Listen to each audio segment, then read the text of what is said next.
Mga mids, in this video, we are going to discuss valuation of obligations under comparison. First, let's recall what is a promissory note or financial contract. Promissory note or financial contract is a written promise to pay a specific amount of money, including interest, on a certain agreed date. If in case the debtor fails to meet his obligation, the creditor may agree to restructure the financial contract by changing the interest rate and the payment debt. Hence, the amount of new payment will be recomputed. This may be the case if the debtor would want to pay his obligation on an earlier date than what is agreed upon. So that's promissory note or financial contract. If the new payment for a contract or obligation is to be given on a future date, the value shall be computed using the formula F equals P times the quantity 1 plus I raised to N. For problems involving compound interest, F equals P times E raised to J sub C times T for the forced interest, and F equals P times the quantity 1 plus RT for simple interest. So these are the formulas you're going to use in computing the obligation of the contract on a future date. However, if the payment is to be done on an earlier date than what is agreed upon, the present value shall be computed using the formula present value equals F times the quantity 1 plus I, which is raised to negative N for problems involving compound interest. Then F equals P times E raised to negative J sub C times T for the force of interest, and P equals F over the quantity 1 plus RT for simple interest. Okay, let's have an illustration. 150,000 is due in 3 years. If money is worth 6% compounded semi-annually, find A, its value now, B, the amount of payment if it will be given 1 year before it is due, C, the amount of payment if it will be given 2 years after it is due. Okay, so our future amount is 150,000. Our nominal rate is 6%, and the number of conversion period in a year is 2. So for the first problem, our T is 3 because that is 3 years. Then our N is 6 because 3 times 2, that is 6. So using the formula, P equals F times the quantity 1 plus I raised to negative N. So we have 150,000, the future amount. Then this 1.03 comes from this 1 plus interest, which is 0.03. From 0.06 divided by 2, you get 0.03 plus 1. So that is why 1.03. Raise this to negative 6 and multiply that one by 150,000. You get 125,622 pesos and 64 cents. So this is the present value now, no? Now. Then the second is uh, the amount of payment if it will be given 1 year before it is due, so earlier date, at an earlier date. The same also in letter A. It is at an earlier date because the amount has not been or is not yet due. So A and B are of similar nature. So 1 year, 1 year before it is due. So time is 1 and n is 2 again because semi compounded semi annually. So using again the formula for the present value of a compound interest, this one. So P equals F times the quantity 1 plus I raised to negative n. So substituting, so we have 150,000 times the quantity 1.03 raised to negative 2. You get 141,389 pesos and 39 cents. So this is the present value of 150,000 if the obligation is done a year ahead. Next, for the third problem, the amount of payment, if it will be given 2 years after it is due. So here, our time is 2 and our N is 4. 2 years compounded semi-annually. So 2 times 2, that is equal to 4. So using the same formula, we have here 1.03 raised to 4. Because again, uh, the amount is due already and the payment will be completed 2 years after. So we have to raise 1.03 to 4 times, and the value is multiplied by 150,000. You get 168,826 pesos point 32. Of course, this is greater than the future amount of the investment because the complete payment or the full payment is done 2 years after the obligation is due. So this would be the result. Okay, let's have another illustration. Erlon borrowed 45,000 from Aaron on May 6, 2007. Erlon promised to pay the loan on August 6, 2009 with 6.50% interest compounded semi-annually. However, Erlon could not make any payment until February 6, 2010. If Aaron demanded for 7% interest compounded quarterly after the agreed due date, how much should Erlon pay on February 6, 2010? So let's have the solution. From the problem, we have the present value, 45,000. This is the amount borrowed by Erlon from Aaron. And then we have the nominal rate, which is 6.50%.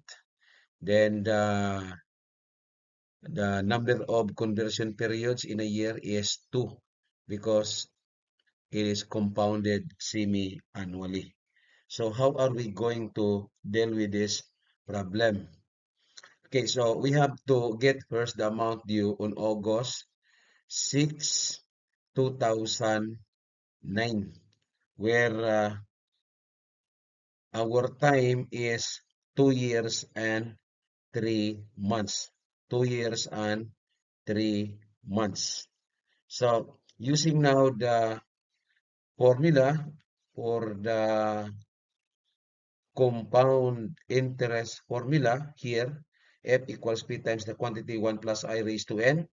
So we substitute P by 45,000. Then our nominal rate is divided by 2. So we have 0.0325 plus 1, so 1.0325. You raise it to 4.5. Now you might ask, where does this 0.5 come from? For 2 years, compounded semi-annually, okay, in 2 years' time, so, compounded semi-annually, so that is 4 conversion periods. What about this 0.5? So take note that 3 months, 3 months. compounded semi-annually, so every 6 months. So 3 months is half of a conversion period. So that is why 0.5 or 4.5 the total number of conversion. So the value of 1.0325 raised to 4.5 multiplied by 45,000, you have 51,965 pesos point or and 82 cents. So this is the first computation. Let's continue. Okay. The next is to determine the value to due on February 6, 2010, where our nominal rate, the demand of Aaron, which is 7% or 0.07, and time from August 6, 2009 to February 6, 2010, that is 6 months.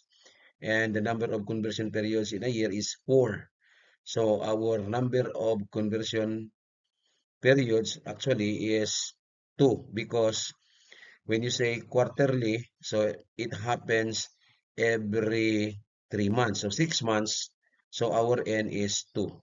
Okay? So using the compound interest formula, we substitute P by 51,965 pesos and 82 cents. This is the amount we got from May 6, 2007 to August 6, 2009.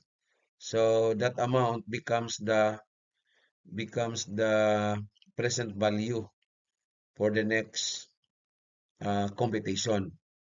Then this one, 1.0175, this 0.0175, this is the quotient when 7% is divided by 4 plus 1, so this one. Raised to the second power and multiply that one by 51,965.82, you get 53,800.54. So this is the amount, no, the amount to be paid by Erlon on February 6, 2010. For the resolution of two or more obligations which are due on different dates, we have to set a relative present date called the focal date as a point of comparison or reference along the timeline. Let's have another illustration. If money is worth 7% effective, which investment is more valuable? 85,000 due due at the end of 3 years without interest, or 70,000 due at the end of 2 years with interest from today at 9% compounded semi-annually.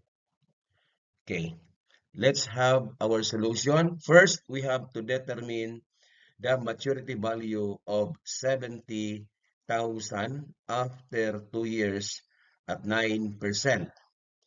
And this is compounded semi-annually. So our M here is equal to 2. So we have to get the maturity value of 70,000 because this amount due at the end of 2 years with an interest of 9% compounded annually. So we have to use the formula F equals P times the quantity 1 plus I raised to N. And F is equal to 70,000 times 1.045. This 1.045 comes from the sum of 1 and the quotient of 9% divided by 2. So 9% divided by 2 or 0.09 divided by 2, that is 0.045 plus 1, so 1.045. Our N here is equal to 4 because there are 2 conversion periods in a year and that is in 2 years time. So N equals 4. So the value of 1.045 raised to 4 times 70,000, that is equal to 83,476.30. So that's the maturity value of 70,000. Take note that we are going to determine which of the two investments is more valuable over the other. So assuming that the focal date is at the end of 2 years, we have this timeline. Okay, so our focal date here, or point of reference of, or we call this one the point of comparison, is in 2 years time. We can see here that this 83,476.30 is the maturity value of 70,000 in 2 years time. So from zero here, that's the maturity value. And take note that this 85,000 will due in 3 years time. So we are going to make a comparison here in 2 years time. Okay. This time we have to determine the present value of 85,000, because this 85,000 is the maturity value. So we get present value equals 85,000 times 1.07. So 0.07, this is the effective rate of the investment, and we have here n equals -1. That is because the comparison here is at 2 years. So we would like to see the present value of 85,000, and we have to compare that one to 70,000. The maturity value of 70,000. And here that our 85,000 at 7% effective, with our comparison in 2 years time, or we have here 79,439.25.